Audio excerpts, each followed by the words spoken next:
was like topside, and we'd actually hiked through the jungle and found some carved stone, like skeletal heads. Yeah, and then we got to this altar that was sort of a mix of like Catholicism, because there was a cross on it, but also traditional, Mayan ritual. Welcome to the pub.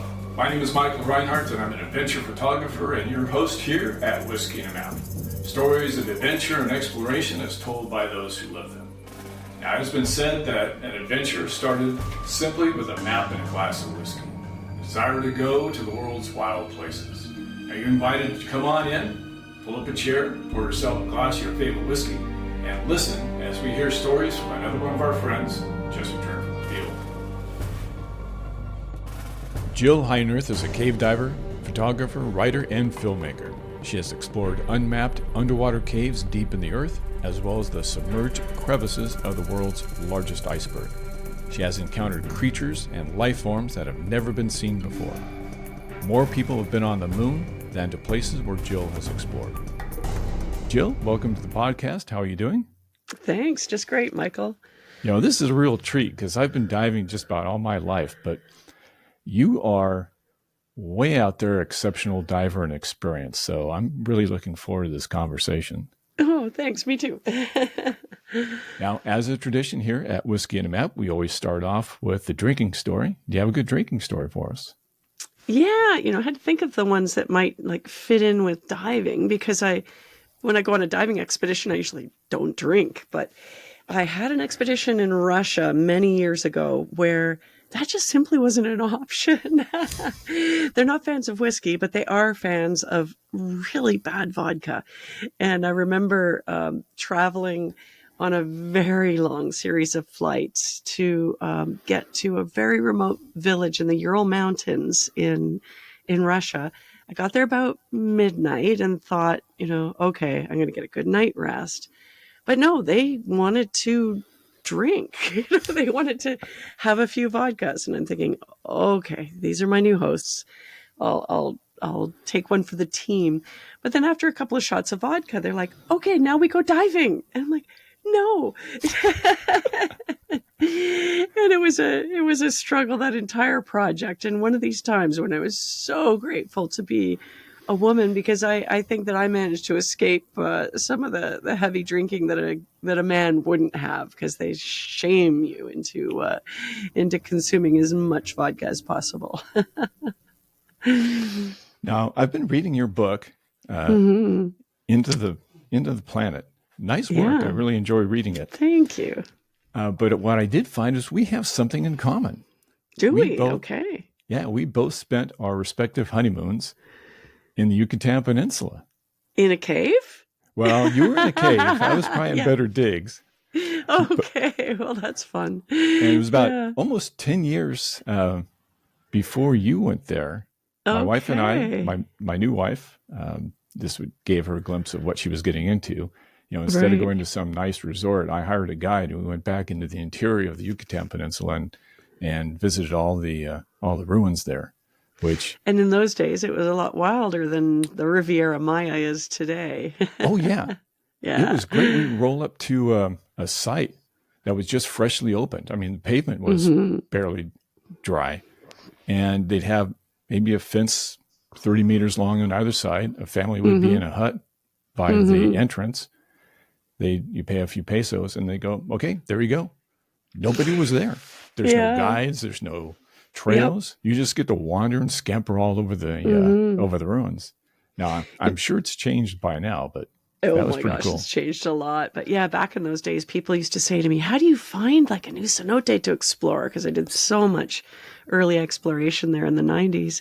And I'd say, you just go to a family and you say, ¿Dónde está la cenote? Where is the cenote? Which is a name for well in Mayan. And they go, oh, over here. Well, I figured since you went to the same wild place that I did, 10 years apart, yours probably as brain damaged as touch as I am with thoughts of what really are fun. Yeah. But bring up the Maya, because I've always had a fascination with the ancient Maya. And you had a project there. You were diving on the cenotes, which are, describe for our audience what a cenote is? Sure. I mean, there's no surface water in the Yucatan Peninsula, no rivers. And so everything in terms of water runs underground. And yet you see openings to the surface where you can access the water, like a sinkhole, as some people call them. But in the Mayan language, the word is cenote, and that means well.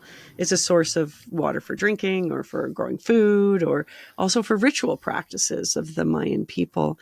And exploring these underground rivers is an incredible opportunity and something I started back in the 90s. And today, if we look at the Riviera Maya region, we kind of look at it as one cave with all the little networks of passages still yet to be completely connected, but it is the source of, the world's largest underwater cave systems.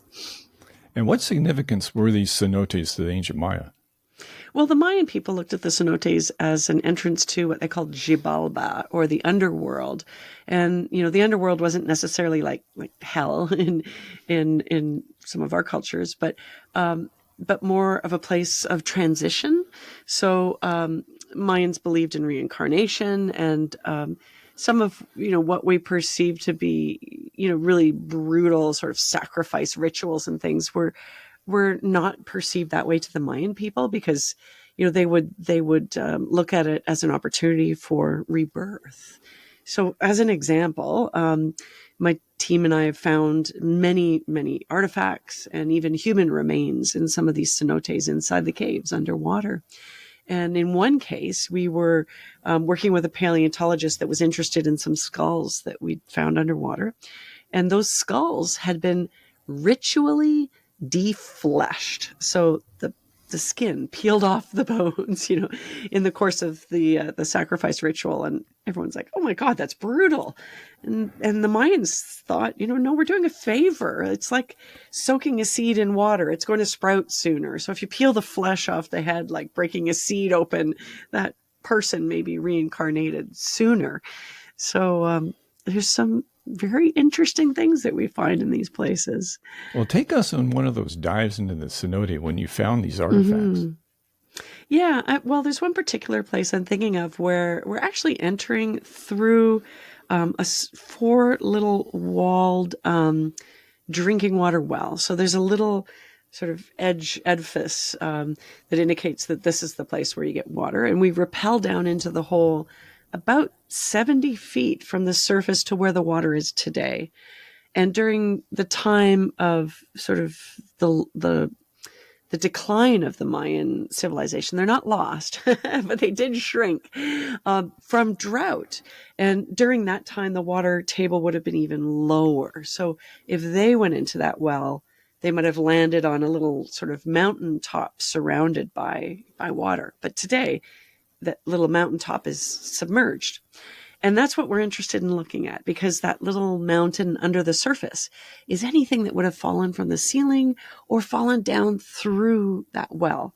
So on the top of that mountain, we'd find rusted buckets. We go further down and we might find Spanish colonial era pottery that was lowered in there to catch water. And a little bit further down, we find like the remains of cattle that had been ritually placed there. And even deeper underwater, we can see places that were very clearly dry before, because it's like cracked earth now submerged. And on these places, we find even remains of humans that were sacrificed there, probably to beseech their gods for water. So we're pretty sure that the Mayan civilization, as I said, it's not lost. There's still 4 million Mayans in Central America today. But during these times of drought, they left the great cities like Chichen Itza, Tulum, and Tikal, and they had to go off into the environment to find water, to find new places to grow food, and to be what are essentially climate refugees of the day. That reminds me, I was in Guatemala helping out on a field medical clinic project. And I went into a cave that was there locally. And back in the cave, they had what looked like a makeshift altar, and copal incense was burning there. And the copal incense is very important to their rituals. So, yeah, they would go in there to Shibboleth, and in there to do these rituals within the caves. It was fascinating to see. Yeah, there's a lot of caves that have altars associated with them. Like there was one where my colleague and I were working, and the altar was like topside, and we'd actually hiked through the jungle and found some carved stone like skeletal heads. Oh, cool. And yeah, and then we got to this altar that was sort of a mix of like Catholicism, because there was a cross on it, but also traditional, Mayan ritual. And inside that cenote, an entire like community had been basically beaten up and killed, and there'd been some tribal warfare, and then the people were tossed into the cenote to despoil the drinking water. And so the altar and the skulls topside were probably meant to warn people that this is not a place you want to drink, because we chucked all of our enemies in here. Yeah, I guess we can laugh about it now. It probably wasn't so funny at the time. No, especially for those on the losing side. Oh gosh, yeah. But now, yeah, we slept outside that cenote, and in the middle of the night, we're like surrounded by monkeys that crawled all over our hammocks, and it was like, wow, this is really weird. Yeah. This is going to be hard for you to answer for all your travels and everything that you've done, but what's the strangest thing you ever saw in all of your exploits? Oh gosh, there's been so many weird things. I've seen everything from, I remember staring into a little cavern and seeing all these very horizontal lines that didn't make sense to my brain. And I thought, what is that? This tiny little cavern. I don't think I could possibly fit in there. And I'm staring in there, and it's dark, and I only have this tiny little flashlight that I'm looking, and what are these parallel lines? And then I realized I was actually looking into the mouth of the biggest Goliath grouper I've ever seen. I was actually looking through to his gill structures, and I'm like, whoa. And he let me know by doing one of those big, powerful, concussive sort of belches that these fish do. So that's pretty weird. But I've met sharks in caves. I found a little shipwreck inside a cave once. You got to tell me about that. The shipwreck in the cave?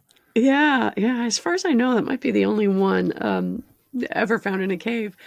So I'm in Bermuda, and we're discovering, or we're going to crawl down into this cave in a place called Tucker's Point, which is a golf course community. And you have to get special permission to enter this cave because it's literally sealed off and locked. Like there's a metal grate with a padlock, and that's kind of hidden in the bushes. So we got permission, unlocked the grate, and then you climb through a fairly small hole, and then you climb down this massive mountain of boulders. And it's a little precarious. And then you get to the bottom, you're inside a huge room, like a vaulted ceiling, and it's Bermuda's largest underwater lake. And we got down there to have a look to see if there were cave passages connected to this underground lake. So we hauled all our dive gear down there. And as we started sort of snorkeling around, having a look, there was a little wooden shipwreck that appeared to be quite old underwater. And I thought, how did it get here? Where did it come from? And, what's the story? And we discovered by going to the Bermuda archives that the Challenger expeditions that had, explored the planet to map the world's oceans had stopped in Bermuda. The guys got there, somehow discovered this little hole in the ground, and they actually carried like a little rowboat, lifeboat from their ship down that boulder slope into that lake to paddle around underground and see what they could find. And my guess is that by the time they finished their explorations, they went, no way in hell am I dragging this thing back up that mountain and out of the cave. Because it's not even right on the shoreline. So I can only imagine the efforts they went to get that boat in there. And so I think it eventually just kind of wore out, flooded, and sunk to the bottom there. Hundreds of years old. What a find. Yeah. So an interesting little historic find. Speaking of history, you did a expedition in search of a temple associated with Alexander the Great. Can you tell us about that? Yeah. It's a really interesting project because Alexander the Great might have been like the first diver, which is kind of interesting. There's some old artists' renderings, like both paintings and carvings, that show that Alexander went underwater, including he built himself a quartz bathysphere, basically. So a quartz sphere that he could go inside of and be lowered into the Mediterranean and have this quartz glass window to look out on the underwater world. And I thought to myself, that's pretty interesting. And as I learned a little bit more about Alexander the Great, I learned about a great journey that he made from Cairo across the western desert of Egypt. So across the Qattara Depression, basically to the border of Libya. And at that point, he was to consult with an oracle. And on this journey, he lost a lot of men and was trapped in a terrible sandstorm and was actually led by, I think, a raven to find this little settlement where the temple of Jupiter Amun was situated. And he went into the temple, into this room, and consulted with the oracle that told him he was the first true pharaoh of Egypt and should go on to conquer the world. And then I discovered that the oracle that he consulted with while he was behind that closed door was a well, a drinking water well. And I had many thoughts about drinking water, like in the middle of the desert. Where's that coming from, And to that point in my childhood memories, like, where does an oasis spring that feeds date palms in the middle of the Sahara Desert, where does that water come from? And Alexander thought that, well, yeah, there's groundwater and it's able to grow dates. It's able to grow food in these communities. And at the time, there were actually farmers that were linking communities with little aqueducts to move this groundwater around to capitalize on it. And so I thought, okay, I got to go there. I got to find the temple. I need to consult the oracle and find out if Alexander was a cave diver. So how was it at the temple? Really interesting. I went right after the Arab Spring. So it was a time when there was complete turmoil. Egypt was leaderless. It was a pretty dangerous time, actually, to go. But it was also kind of abandoned. So, I have no idea how many people actually ever go there, but it was completely empty when we got there. And an Amazigh Bedouin guide took us to the well and said, here it is. And I looked down the tunnel and I went, oh, wow, I need to go down there. And my colleague Phil and I actually squeezed in between some metal bars and then kind of shimmied our way down the well and got to the bottom where there was a big pile of rocks, but some very clear water that was still bubbling up there. But somehow over time, I guess, whether it had collapsed partly or whether people had pushed, rocks and sand into there wasn't going to be a cave dive that was going to happen there, but there was clear water coming up. And so we knew what we were seeing was water from the Nubian aquifer, this very large aquifer that lies in between, beneath Egypt, Libya, Chad, and Sudan, and is actually the largest fossil aquifer on Earth. Fossil aquifer because it's no longer being replenished by rain. Well, you do a lot of diving into what you call like the arteries of the planet, I think is how you phrased it. Can you explain what that means? The veins of Mother Earth. Yeah. Yeah, no, I'm literally swimming through the veins of Mother Earth. I'm swimming in your drinking water. I'm swimming in that water that sustains humanity, wildlife, and even all of the industries that provide us with a modern lifestyle. So, I'm going to these places where people may not have ever been before, and perhaps no one will ever follow. And so when I'm in these places, I recognize that that's a huge opportunity to communicate with people about how what they do on the surface of the land can soak into the ground and end up in places that I can swim through. And if I can't, it's still going to find its way down into the ground in between grains of sand and soil and move from place to place, transmitting whatever we do on the surface of the earth into these waterways that we rely on. What is cave diving? How would you describe that to somebody who's not familiar with it? Sure. When I tell people I'm a cave diver, sometimes people think I'm like a springboard diver jumping off of cliffs into the water.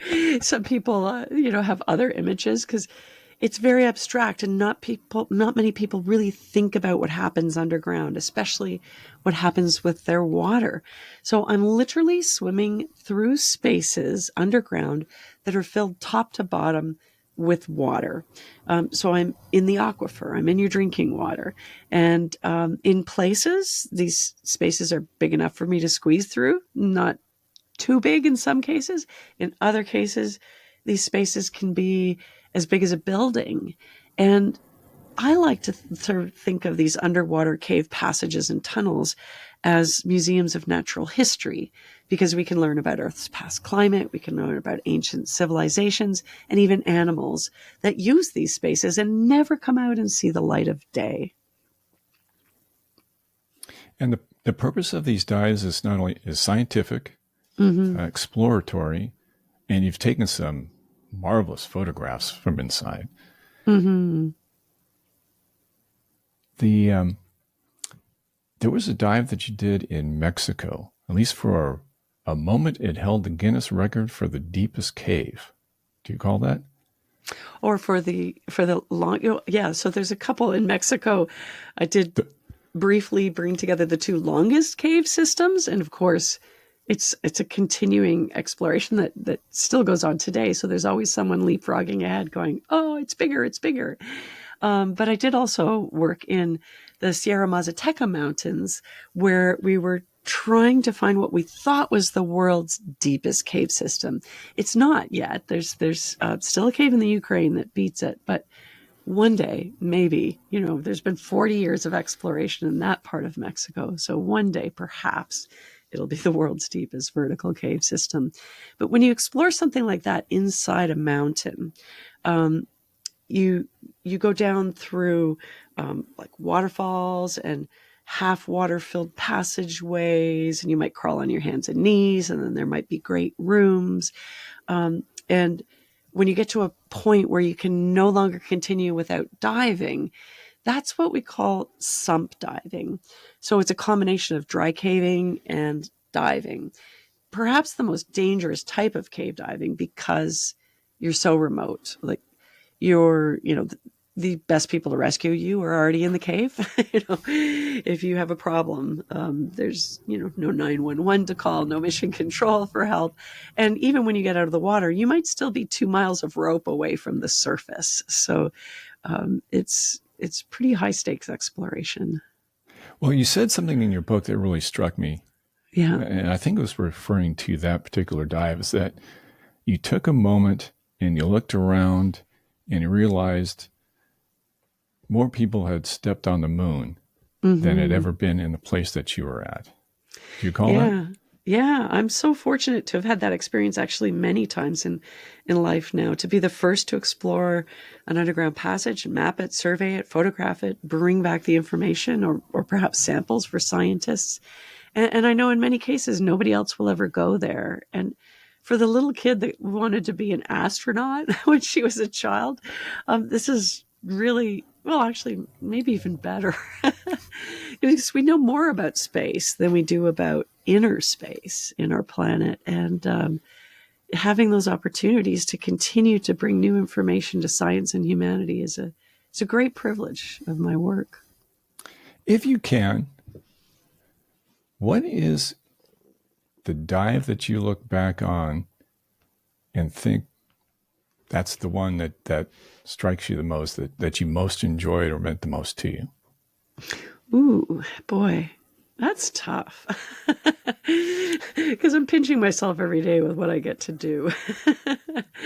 But I think, back in the late 1990s, I was a part of the United States deep caving team exploration of Wakulla Springs. And we made the world's first accurate three-dimensional map of any subterranean space, dry or wet. And the data that we actually gathered on that project way back in 97, 98 is still absolutely groundbreaking. And the mapping device that I got to pilot back in the cave in those days. I've still worked with the designer inventor, Dr. Bill Stone, over the decades. And that device has improved and been refined. And today it's a fully autonomous, artificially intelligent robot that can map a cave, go to places I can't get to, deeper, dirtier, things where you wouldn't be able to see underwater. But its eventual mission is actually to go to outer space and explore Jupiter's moon Europa and the water that's beneath the frozen surface there. So when I look back to those dives at Wakulla Springs, dives for me that were missions as long as 22 hours at a time, those hold a pretty special place in my heart for the effort that went into it, but also for the legacy that those dives have delivered in terms of the annals of exploration. Yeah, it was very cool. What do you think the closest call you've ever had? You know, a situation where you almost didn't make it out. Well, back more than 20 years ago now, I was exploring the largest iceberg in recorded history. So today, these days, we hear people talking about the A23 iceberg, and people say it's the biggest iceberg. Well, it's the biggest iceberg right now. But the largest moving object we've ever seen on our planet was the B-15 iceberg. And I led a dive team on behalf of National Geographic to go down there and be the first people to ever cave dive inside an iceberg.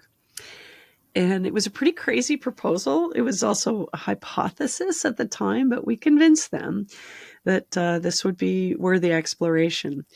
But when you go do something for the first time, nobody's written the handbook, nobody's made the maps. You don't even know the kinds of risks that you're going to experience until you get there and experience setbacks and difficulties. And on that dive, on one occasion, I mean, there were a lot of things that were extremely challenging and dangerous. But on one occasion, we actually were trapped inside the iceberg by ferocious currents that turned on us and literally came out of nowhere. And we turned a 1 hour dive into like a 3 hour fight for our lives to escape the clutches of that current and get out of the iceberg. It was one of those sort of race against times, like, are we going to get out? If we do, are we going to die of hypothermia in the process? And it was quite an eye-opener. So how did the current trap you in there? Well, basically, we went in on a slack tide, so there was no current when we went in. But it's not like you can call up tide charts in Antarctica. There's a lot of things that are affecting the tidal currents, especially around a piece of ice, because you're talking about freshwater ice that's melting into a saltwater sea. And those different densities of water can create vertical currents of their own, just as this mixing is occurring. So there's vertical currents, there's tidal currents, there's localized currents from storms, and it makes it all very unpredictable. So we went in and there was no current. And then all of a sudden, while we're inside this iceberg cave, the current turns on us, starts pushing us into the iceberg. And at that point, I had a glove that was already leaking. So I was ready to call the dive anyway, because my hand was so frozen.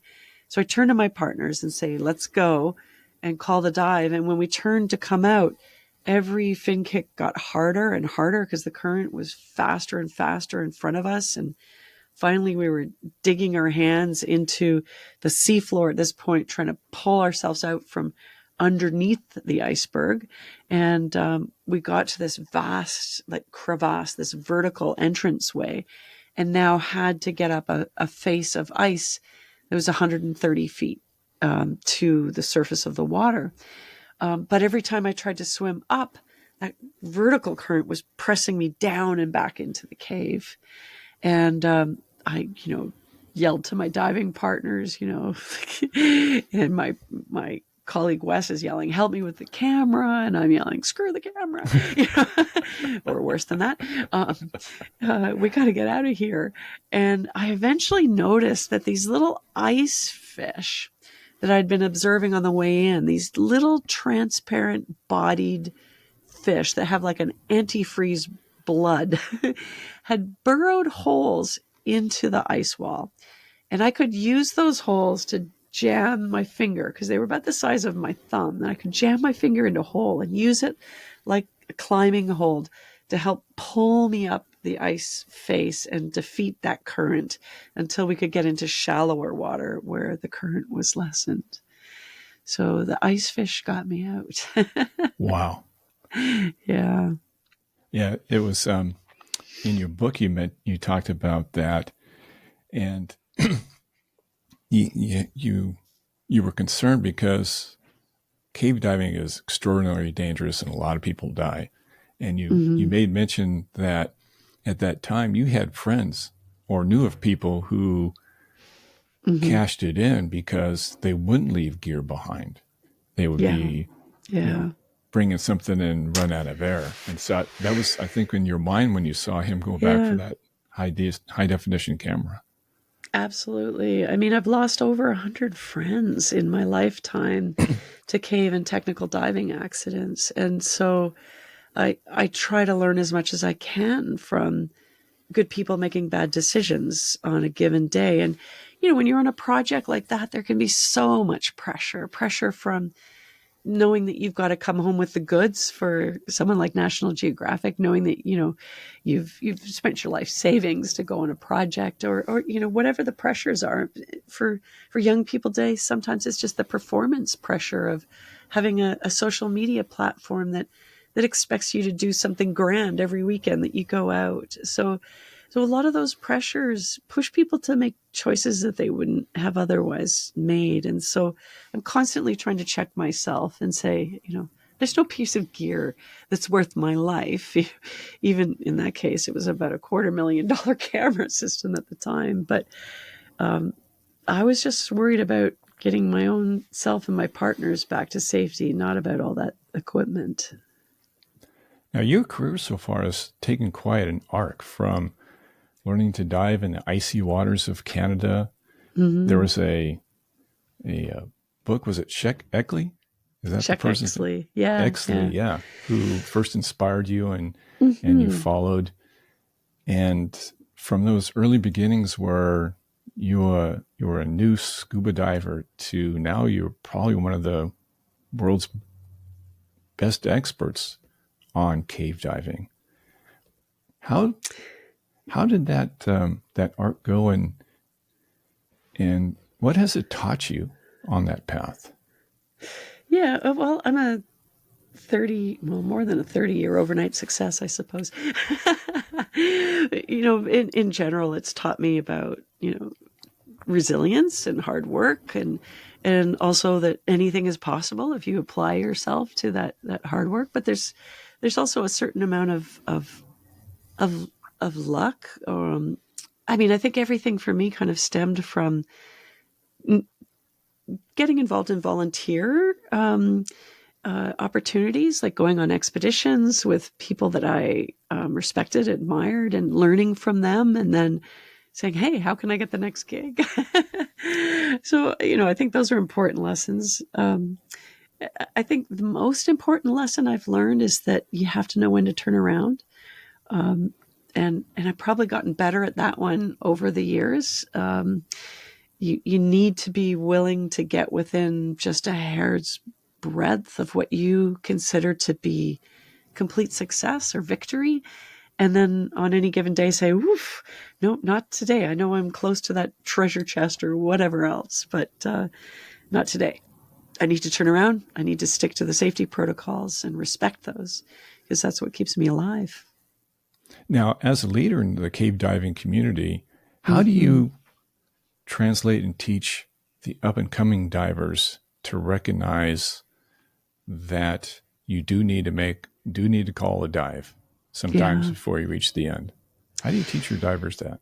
It's difficult because I think a lot of that is learned through experience. I mean, as the world kind of accelerates its pace and technology accelerates, in the cave diving community today, someone could just walk into a dive shop with a credit card and buy everything they need to do world record dives, where we kind of had to build it, as we went along. So there were a lot of things that made us drag our heels and gain experience before we could move on. So to me, I think that's one of the greatest risks today, is that someone can get all this technology, and that that they can do really big dives really quickly, maybe without developing the wisdom. And also that equipment is so reliable today. Like everything that we tested in those early days broke, right? So we never expected to come back with working equipment at the end of a dive. But today someone can take a class and do hundreds of dives on very advanced technology and not have a hiccup. And so they develop a sense of invincibility, and then that leads to complacency. So it leads to bad choices and not following safety protocols. And so I try, really hard to help people, learn that as quickly as possible. Like when we do cave diving drills, we do a lot of worst case scenario drills over and over and over again. And I hope that during those drills that someone has a little bit of a scare, while they're being supervised, so that they do recognize that they have to make good choices. Because ultimately, when it comes down to diving accidents, most of the accidents can be connected to root causes of decisions that were made before the person got in the water, not things that happened underwater. So if you get in the water with working gear, you've practiced your drills, and you're following the safety protocols, you have a really good chance of coming home safely to your family at the end of the day. Now, you had a funny story, at least funny to me, about teaching a couple how to dive, and they broke protocol, left you, but there was some more to that with an unfortunate person who came along afterwards. Can you tell us that story? Yeah, I was teaching some cave divers, so they were new to cave diving, and the golden rule in cave diving is that we lay a continuous guideline into the cave, so there's always a tactile reference when you come out. So if there's no visibility, or if all your lights are gone, you can just put your hand around that guideline and you can just feel it and follow it all the way to safety. So I was teaching this one couple, and at one point we had laid an extra guideline in the cave, and I stopped for a moment to adjust the equipment of one of the two divers. And while I was doing that, this woman's husband decided it would be okay to take out a guideline that should have been our tactile reference to the entrance of the cave. But he thought, I'm just going to reel this up because it's going to speed things up once Jill's fixed her gear, sort of thing. But this couple had a kind of a hard time remembering that I was part of the team too. And that's something I always tell my students, like, just because I'm your instructor doesn't mean something can't happen to me. You must always include me in the team plans. You must always look out for my safety too. And make sure you don't leave me behind. So in this case, he pulls the reel, and then his wife just sort of dutifully follows across this gap. That's what we call a place that has no line in it. And she just follows his light, and they head to the exit. And I think, okay, we've gone through this lesson many times in this class. I've now got to teach them a lesson in a more meaningful way. So they swam all the way back to the entrance to the cave, and then they took out another reel that connected to the open water. And so at that point, I thought, okay, I've just been like stalking them in the darkness. They haven't missed me. We've swam 600 feet or so. So I thought, okay, I'm just going to stay here and see when they miss me, and will they come back for me? So I waited, and I waited, and I waited, and I waited. And finally, I saw some light at the top of this shaft. And I thought, okay, they've missed me. They're going to come back and rescue me, right? So at this point, I lay on my back, and I stick my limbs all straight up, like as if I'm a dead cat in a box, right? And the light's coming down. And at the point that I feel that the light is close, I spit my regulator out. So I'm just laying there looking dead. And I then see a light blinding me, and it's shaking, right? So they've obviously gotten there, and they see my dead body, or dead looking body. So at that point I think, all right, the jig's up. I've scared them. I can see the trembling. So I grab my regulator to breathe and to let them know I'm alive. And at the point that I moved, the two people went bolting straight back up that chimney and left. And it wasn't my students. So it turned out it was two open water divers that were like basically trespassing on the cave diving site because there's no open water diving allowed. They had come down into the cave without a reel and had discovered my quote unquote dead body.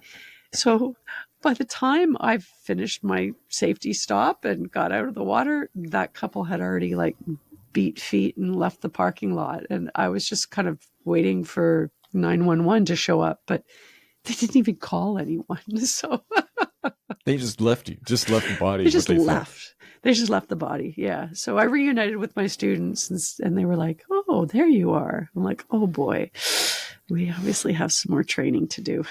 Well, actually, on that occasion, you trained two different sets of people. So yeah, I suppose. I truly wonder what that first couple ever thought about what happened. Well, I bet you they're never going, as open water divers, they're not going to go back into a cave again. I hope not. I hope not. Now, you have a book out, Into the Planet, which is a good read. And you also have a documentary. How's the documentary coming? Yeah.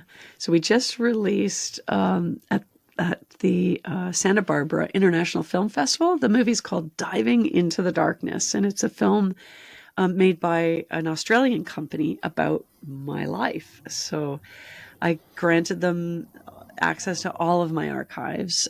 We also filmed around the world and did some reenactments of things that I didn't have footage of. And they created this beautiful documentary that right now we're just premiering at festivals and events. And later in the year, we'll have a distribution plan that will spell out on our website at divingintothedarkness.com.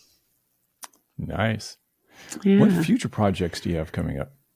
Oh, I have so much going on. I'm so lucky, but happily this summer, I really want to put a big focus on my work in the Ottawa River near my home, where I'm working in Canada's longest underwater cave system.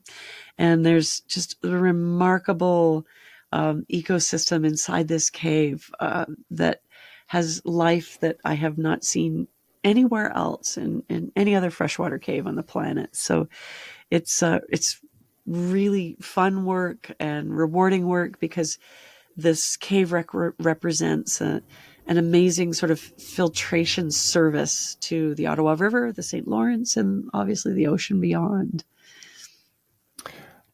To divert you just a minute, I want to go back to there was a creature you described that had fangs.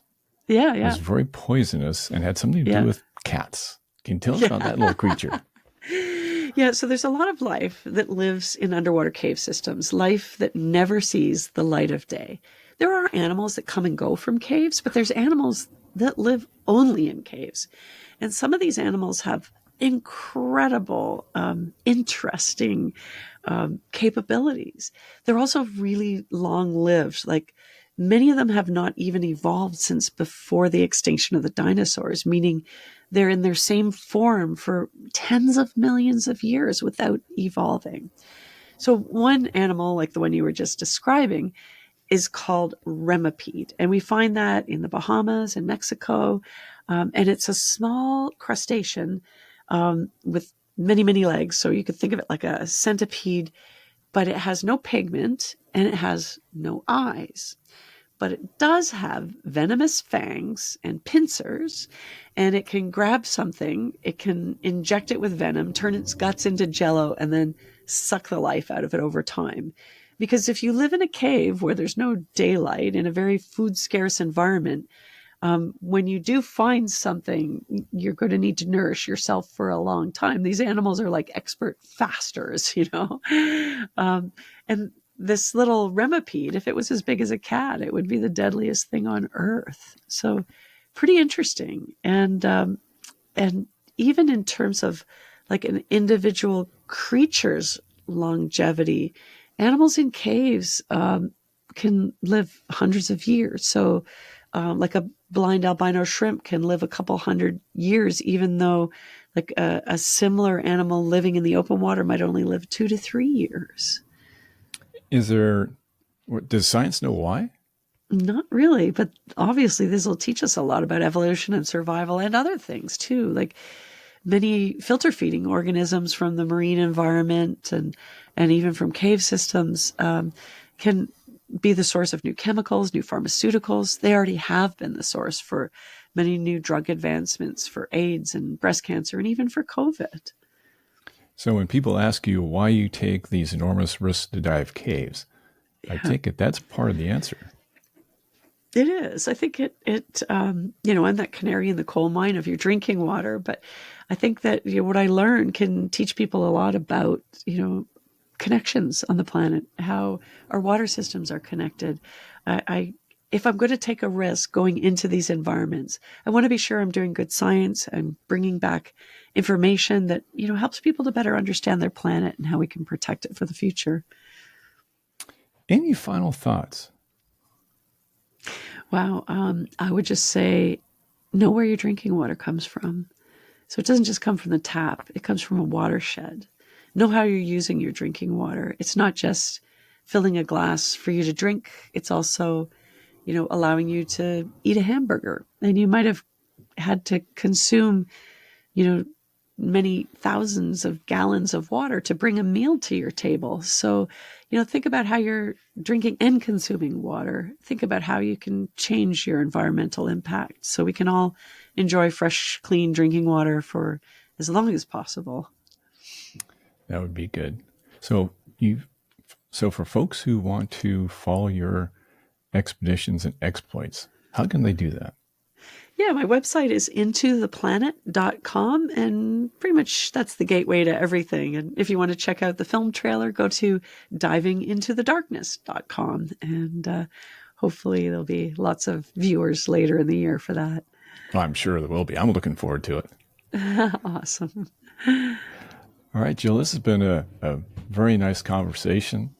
You're an incredibly gifted diver and literally have written the books on these subjects, both technical and general. And it's just been an honor as a meager open water diver to have this conversation with you. It's been a privilege. Thank you for joining us. This has been fun for me too, but don't say meager open water diver. You've had a chance to see things few will ever see. It's an incredible world. It is. Mm-hmm. Been quite an adventure. Yeah. All right, Jill, stay safe, and we'll see you down the road. Thank you. Thank you for joining us. We'll see you down the road when we get together again, share a glass of whiskey, and hear more stories of adventure as told by those who live them. Until then, check us out at michaeljreinhardt.com, where you'll find more of my work as an adventure photojournalist. Photos, videos, and articles of interesting people, mysterious places, and exotic cultures for the wild places of